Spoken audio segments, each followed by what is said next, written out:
Hi guys, welcome back to my channel. My name is Tanya and I talk all things recovery, relationship, mental health, all through a Christian's perspective.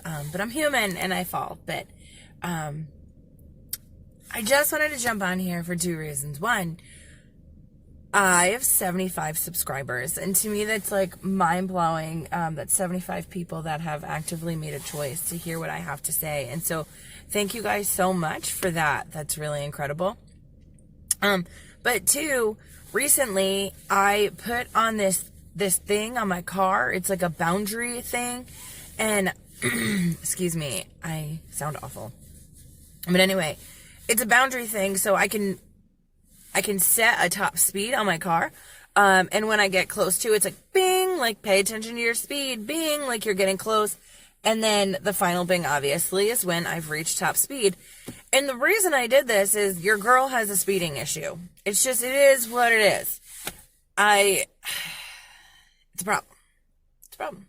I don't know where I'm rushing to, but I'm speeding there. And so I was just sick of the court fees. I was sick of the risk I was putting myself and Judah in, and it just isn't wise. And so clearly the repercussions and getting in trouble wasn't doing it for me. So I had to be proactive and set something that was a verbal warning, a noise warning, but then also once I got to that speed, I could not go faster. It would not let me. And I just was like, wow. Isn't that like our relationships with people when we're trying to live the Christian life? Some of us are out here trying to get sober and have a positive mindset, and some other people are trying not to watch porn or not overeat or what have you, and we're struggling. And I've had some well-intentioned people say, like, maybe you're not praying enough, and it's even biblical. I wish I got the Bible verse before I came on here, but it said something along the lines of like, do not quit meeting together as others have. Now, if you're meeting together, that is real raw, messy life, and not everybody's out here being perfect. Even David, who was a great man of the Bible, struggled. Saul, easy example. And so I just think it's very, I want to say awesome, but that's not even the word. Precious, that's not even a word either, but like, I don't know. I do think it's really neat that God is using that as a reminder for me to get the people in my life that are able to say, hey, Tanya, like maybe we should call our therapist on this one. Like, red flag, like, I don't know if we're doing so hot. Why don't you just pause for a second? But then also even greater than that, God gave me a revelation recently that, I have a very charismatic personality. I have a very loud personality. I love being in front of people. And then I have certain wisdom from life experience or from an internship I did. But that doesn't mean that I'm ready. It doesn't. And if you've been around me for years, you can understand that some of the choices that I've made came from a very impulsive place, and the wisdom wasn't yet matured. And now I have people around me to be like, Burn. Just because you can doesn't mean you should. And I've given them that authority in my life. I have people who have been married, 3 years, 15 years, 18 years, 40 years, people who are long-term recovery, and even people I serve under. I'm like, hey, can you pay attention to this for me? And, now I have Kyle as an extra added accountability who's like, financially, we're not doing that. Mentally, we're not doing that. Or, Tanya, I don't know if we have time for you to be in that leadership position today or whatever. You know what I mean? And I just think so often we jump to things because, I know I did.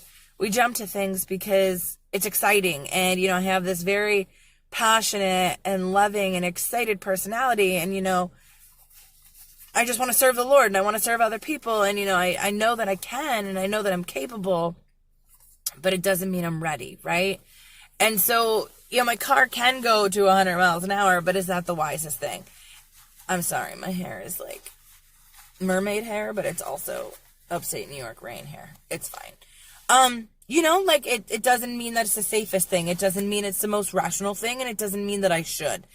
And even with Judah, you know, there's things that he does, and I'm like, ugh, you know, and I explained to him, dude, you can do whatever you want, right? And I know that's probably kind of a controversial parenting thing to do. I said, you can do whatever you want. But is everything you're doing beneficial? Are you going to hurt yourself? Are you going to hurt somebody else? Like, it's true though, right? Like, I can sit here and drive 100 miles an hour. I have the capacity to do so. I can make that choice. My foot can hit the pedal and my car can rev and I can go. Does that mean that's a good idea though? And so, or Judah, you can say fart, you can hit because you have the capacity to do so, but you really shouldn't. And here's the reason why. And so this whole little chat is, you know, to challenge you to look inside yourself and say, Lord, what areas in my life am I acting out on, even in a positive way? Serving the church is a great thing, but just not really from a mature spot, not really from a rooted spot. It's just because there was a need and you had the capacity. But then B, really looking around your circle and say, who here is really going to be my alarm system? Who here is really going to be my red flag waver and say, nope, we're not doing this? And then who's going to be my stop sign? Who's saying, no, we're not going any further than this? And if you don't have those people in your life, I challenge you to ask why. Is it fear? Is it just not having the opportunity, right?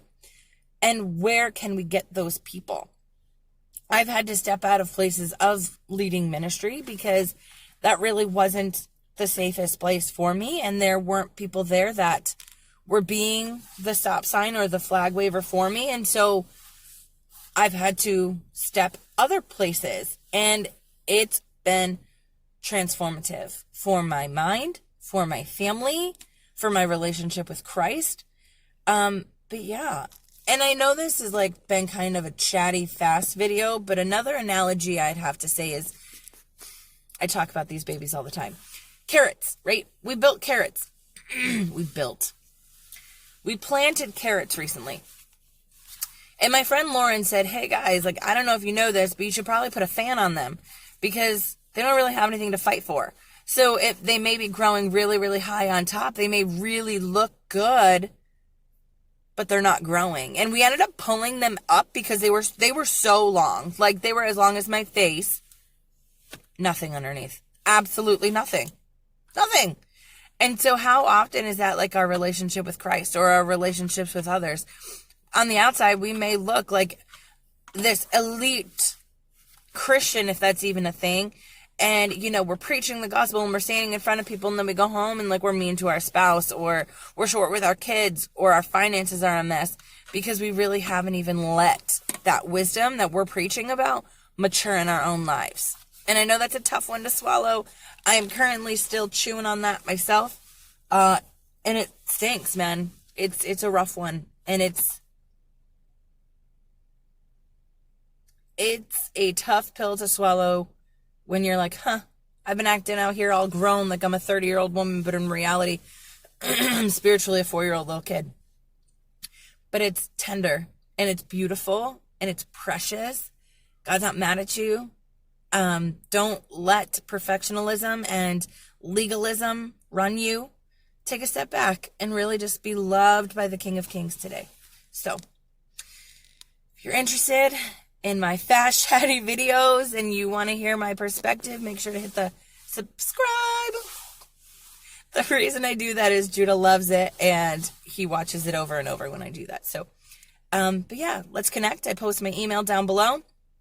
And I love you guys. Talk to you soon.